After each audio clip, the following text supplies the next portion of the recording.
Je suis devenue sourde lorsque j'étais bébé. J'entendais normalement à la naissance. Et par la suite, j'ai une maladie grave. Vers l'âge de 4 mois environ, je suis devenue sourde. 5, 4, 3, 2, 1, rock me.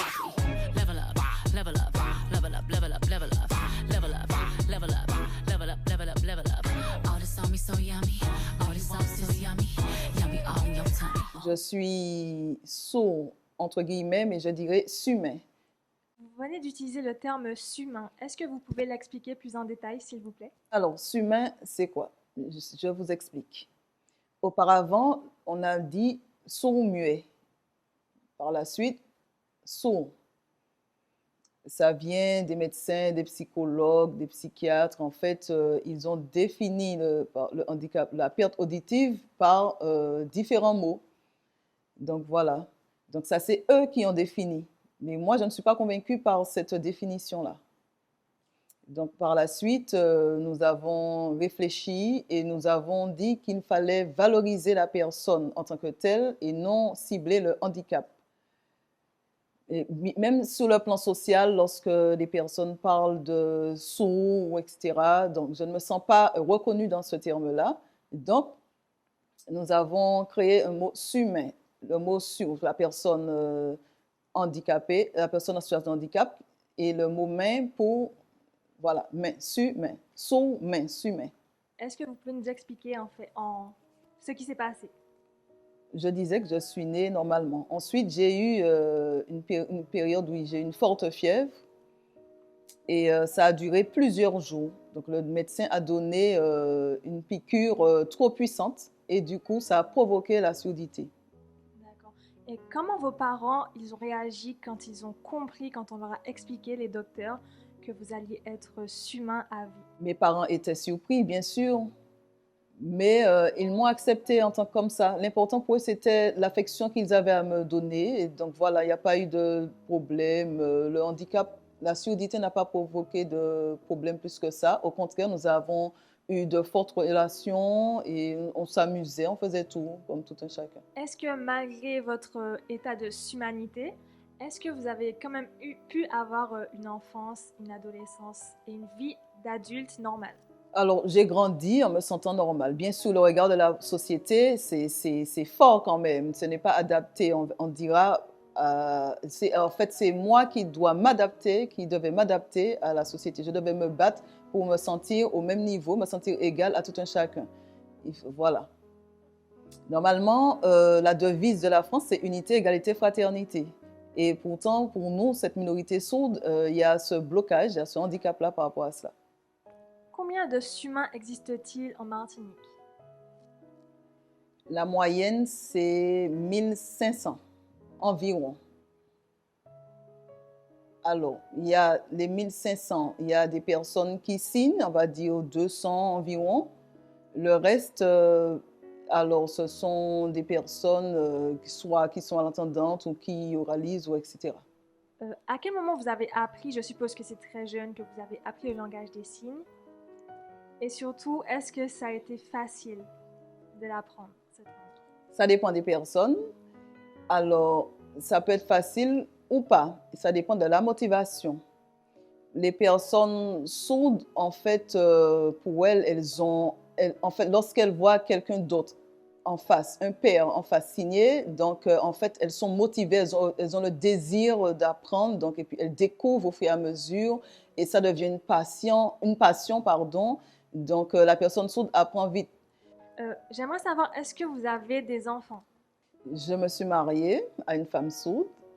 J'ai 4 enfants.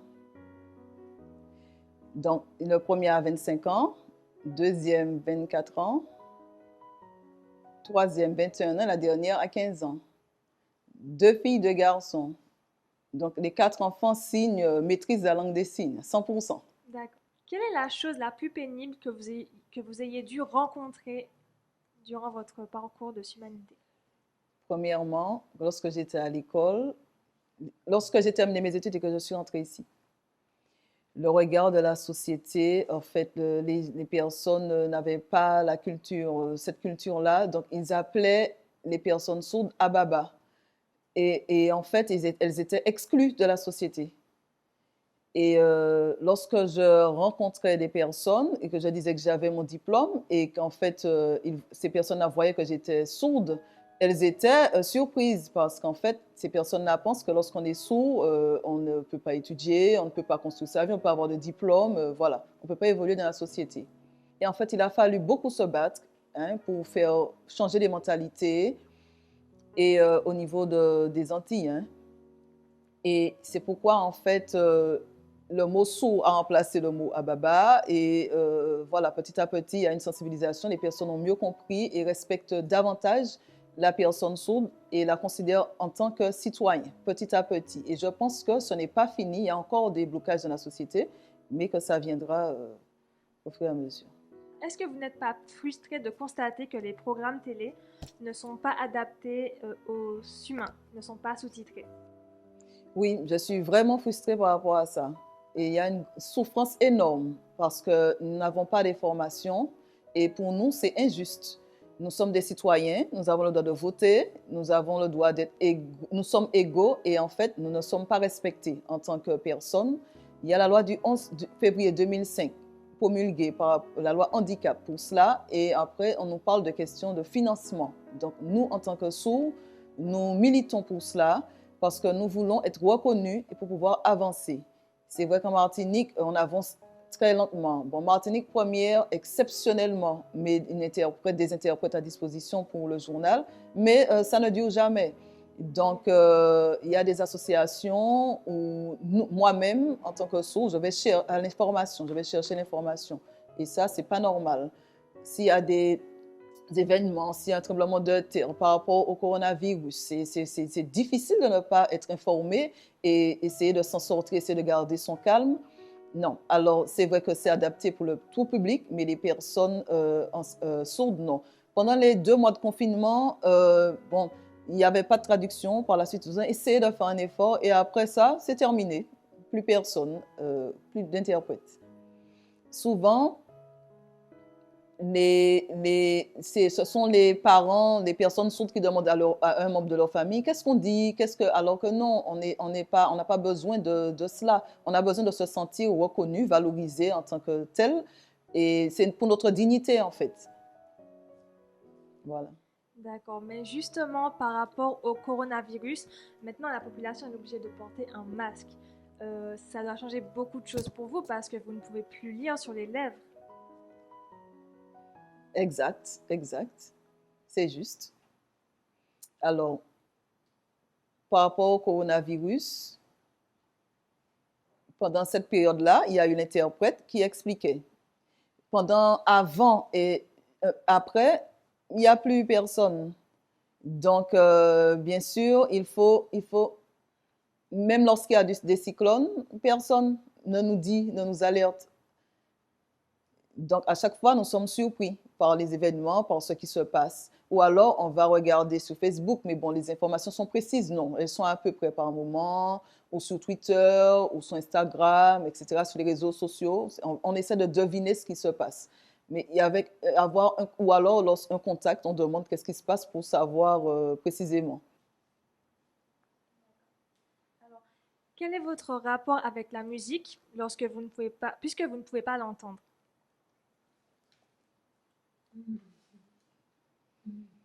C'est intéressant. Donc, en fait, bien sûr qu'on écoute de la musique. Alors, ici en Martinique, nous aimons beaucoup la musique. Hein. On l'écoute par rapport aux vibrations, le tambour. Bon, là où c'est difficile, c'est le violon, les sons les plus fins. Hein, c'est plus, voilà, dans les zones basses, tout ça, on ressent bien. Piano, tambour, la basse, voilà, tout cela on va entendre. Mais les petites musiques, violon, etc., c'est un peu plus, voilà. Est-ce que vous pensez que les entendants prennent assez soin de leur ouïe? Donc, ce que je peux leur dire, c'est de baisser sur les volumes pour éviter d'avoir avoir une perte d'audition, éviter tout ce qu'il y a au niveau médical. Il y a des personnes qui sont devenues sourdes à l'âge de 50 ans parce qu'en fait, elles écoutaient assez fort la musique et ainsi de suite. Donc, elles apprennent à signer, donc elles deviennent bilingues à cet âge-là également. Une dernière question, j'aimerais savoir, est-ce que vous avez espoir qu'un jour on trouve une solution pour rétablir l'ouïe chez les personnes atteintes de SUMANité?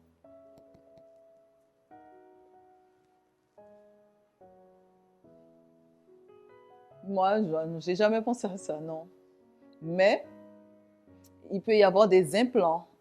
Ça augmente de 10% l'audition. Mais bon, moi, je ne ressens pas le besoin ni l'utilité. Voilà. Ils essaient depuis près de 60 ans hein, de réparer l'ouïe. Et voilà, ça ne se répare pas. On est sourd, voilà. Mais entre parenthèses, je suis contre le fait que les personnes fassent un focus sur la réparation de l'ouïe. Ce qui est important, c'est la personne. Elle est un citoyen comme tout un chacun. Et elle a sa culture et il faut faire développer cela et puis que la langue des signes devienne riche, encore plus riche. Il y a des interprètes là, donc il y a des techniques de plus en plus, donc voilà. D'accord. Monsieur Thierry Privat, Madame Luap, je vous remercie beaucoup de nous avoir accordé du temps pour cette interview. Merci à vous aussi, cela m'a fait plaisir.